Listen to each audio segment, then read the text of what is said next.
Okay, this is my review of Game 1 of the Mechanics Institute Quads Open in July of 2024.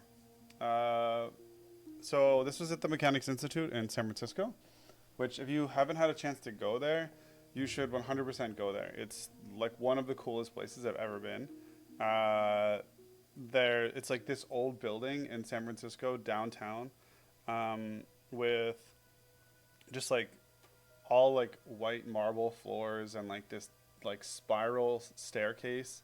On the fourth floor is the chess room. There's like a chess library that's 3 stories high.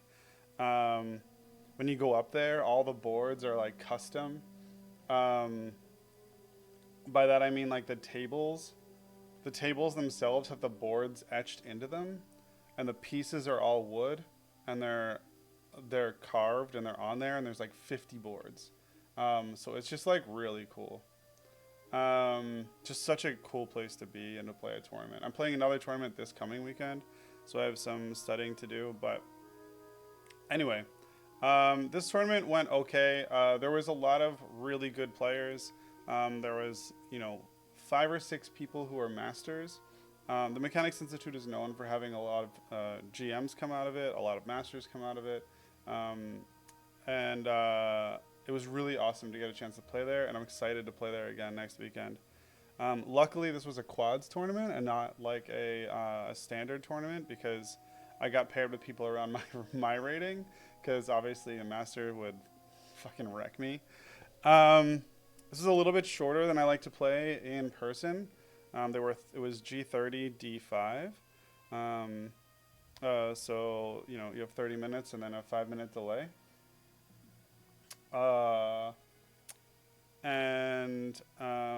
Sorry, I'll get to your questions in a minute, but I'm just doing a review, so I'm gonna do that. But I do want to know where you're from and stuff, Embrian. Anyway, I'm gonna go over the tournament. I ultimately scored 2-1, or 2 points out of 3. And because of tie breaks in my quads, I won my quad. So it was the first time I've won anything. I won prize money and like a trophy or something,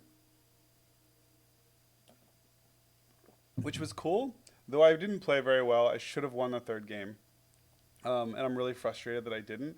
I got stuck on time and really screwed up. I also made the first game a little bit closer than I should have.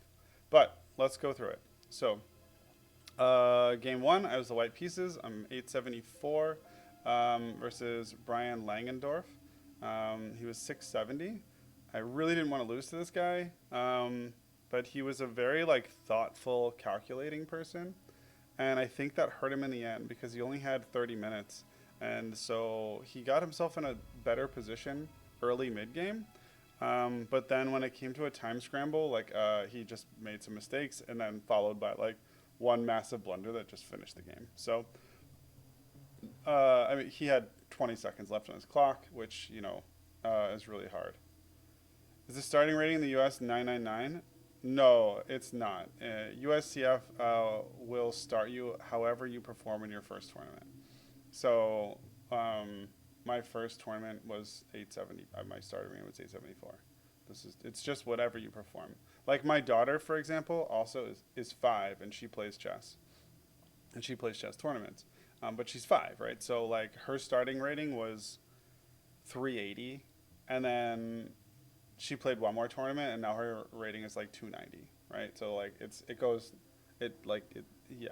doesn't start at 999. Anyway, I was playing the Scotch. I wanted to play the Scotch Gambit. He went into. Let me click on it so I get the sounds. He went into a Caro-Kann. So I played my fantasy, which I usually play, and I'm really comfortable with. I was really happy about it. When he played this, for some reason, like it's pissed me off because I do this a lot actually over the board. I've played like 3 tournaments over the board now, and like I find that I do this a lot where like I prepare for the opening, and then when it happens, I do something different because I overthink it. And this was the exact situation. So what I wanted to do here was 97. I know that 97 is the move. because what I want to do is go bishop e3 afterwards, right? And instead, I thought about it for like too long and decided to go bishop d2. Sorry, not knight e7, knight e2. So yeah, so I go bishop d2, which is not really beneficial to me. And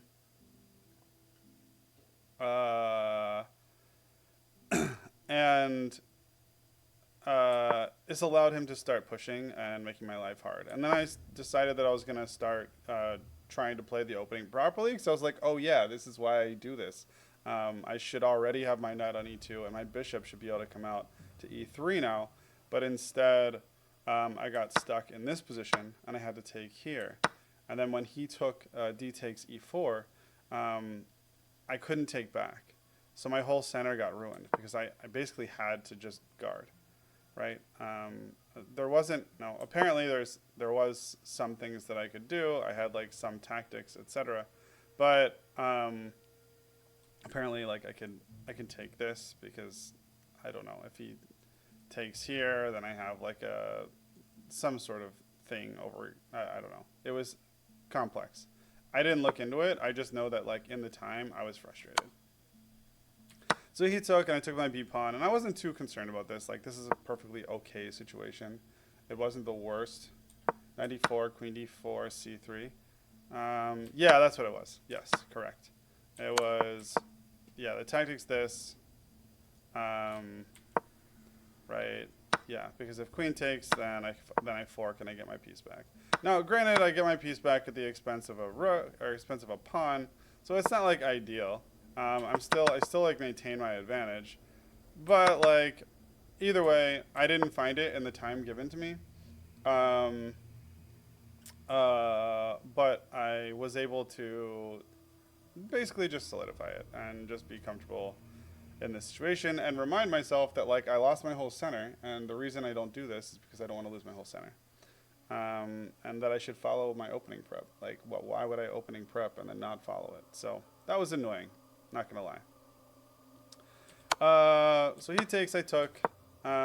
He brought out his knight, knight f6, and we went bishop c4, which is also not a great move, but I didn't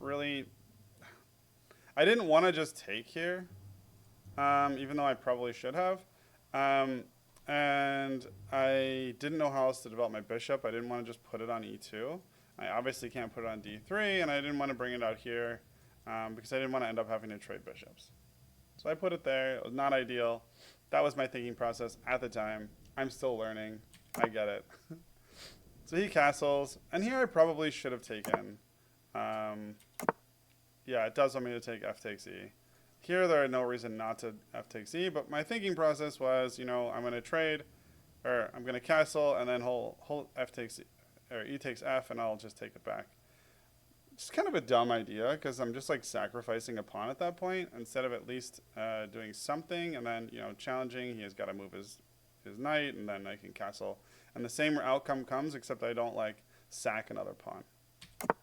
Anyway, instead this happens. He pushes his e pawn.